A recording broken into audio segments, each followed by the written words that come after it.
Hieroglyphs were never meant to be read casually. They were not created for conversation, not for personal letters, not for everyday speech. They were carved to speak to the eternal. In ancient Egypt, writing was not a human invention. It was a divine gift. Hieroglyphs were believed to be the physical form of sacred speech, the language spoken by the gods themselves. To write was not simply to record, it was to invoke. Every symbol carried power. Every sign was alive. The Egyptians did not believe hieroglyphs represented reality. They believed hieroglyphs shaped it. To carve a name in stone was to give it immortality. To erase a name was to destroy a soul. This is why writing was dangerous. Only trained scribes were allowed to master the signs, and even they approached the work with fear and reverence. A mistake was not just an error, it was an offense against cosmic order. Hieroglyphs combined image, sound, and meaning into a single form. A bird was not just a bird. It could be a sound, a concept, a spiritual presence. A snake could mean danger, protection, eternity, or death, depending on context. There was no single way to read hieroglyphs. They could be read left to right to left, top to bottom. The direction was determined by the way the figures faced. This alone made hieroglyphs feel unnatural to outsiders, as if the writing itself was watching you. And in a sense, it was. Because hieroglyphs were not meant to be decoded by everyone. They were meant to be experienced. Most Egyptians could not read. They did not need to. Writing belonged to the temples, the tombs, and the gods. Common people lived by spoken word. The written word was sacred territory.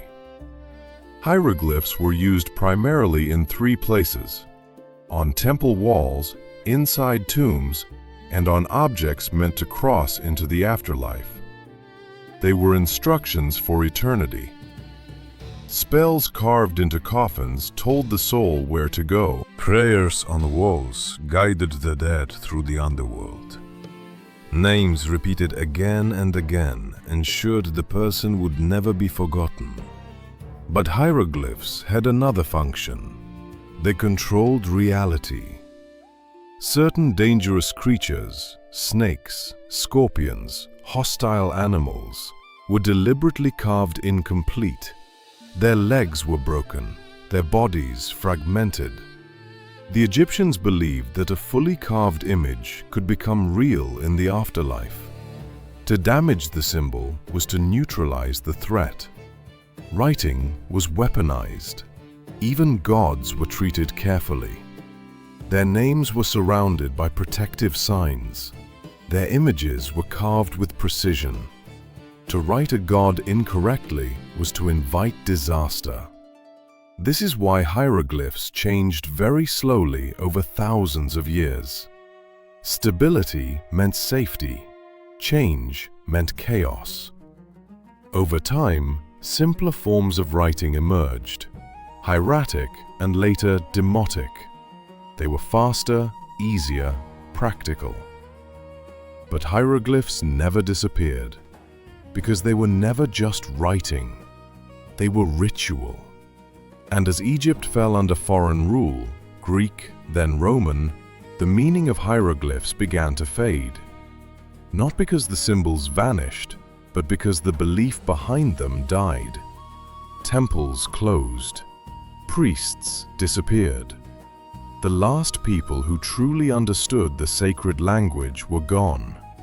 And when the final hieroglyph was carved, the language of the gods fell silent.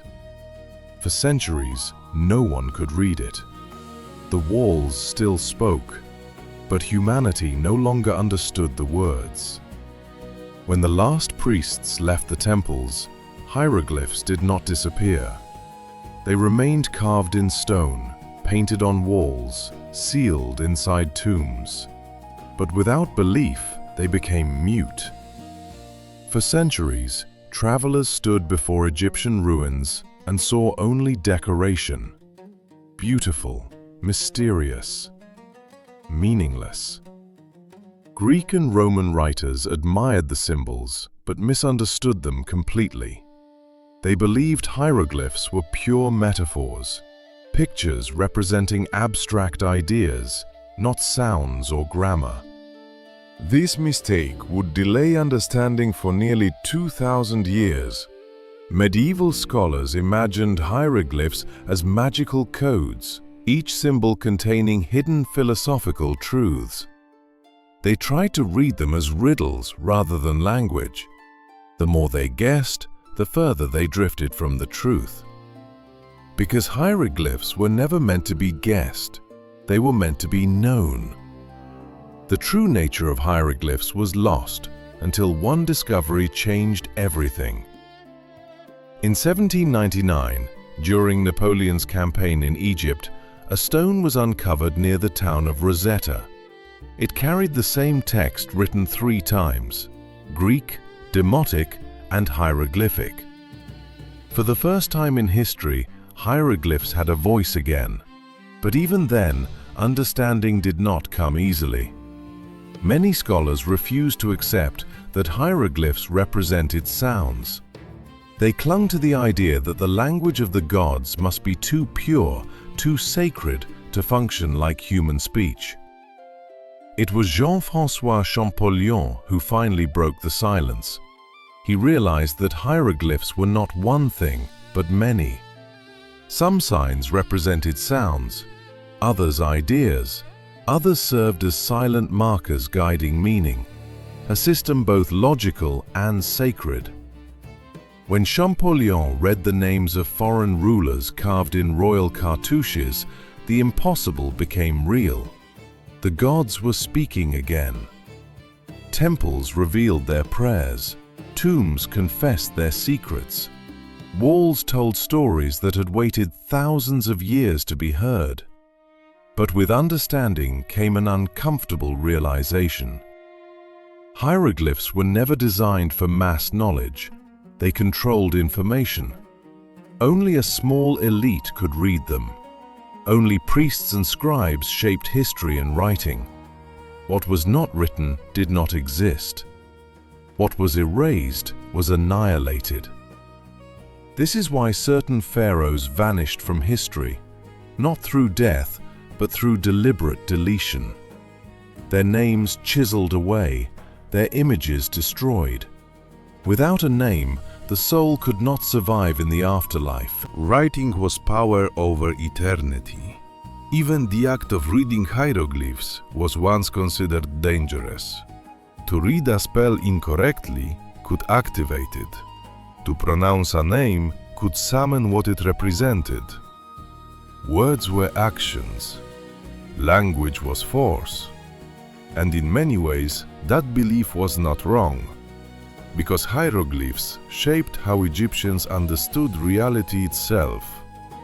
Time was not linear, it was cyclical. Life did not end, it transformed. Writing did not describe the world, it sustained it. Modern eyes see hieroglyphs as ancient art, but to the people who carved them, they were tools of survival beyond death. Each sign was placed with intention, each line carved to last forever, and many did. Even now, thousands of years later, we stand before these symbols and feel something familiar, a sense that language can be more than communication, that words can shape memory, that writing can defy time. Hieroglyphs were called the words of the gods not because gods alone used them, but because they were believed to make the human voice eternal. And perhaps that belief was true. Because long after temples collapsed and empires turned to dust, the gods still speak. Only now, they speak through stone.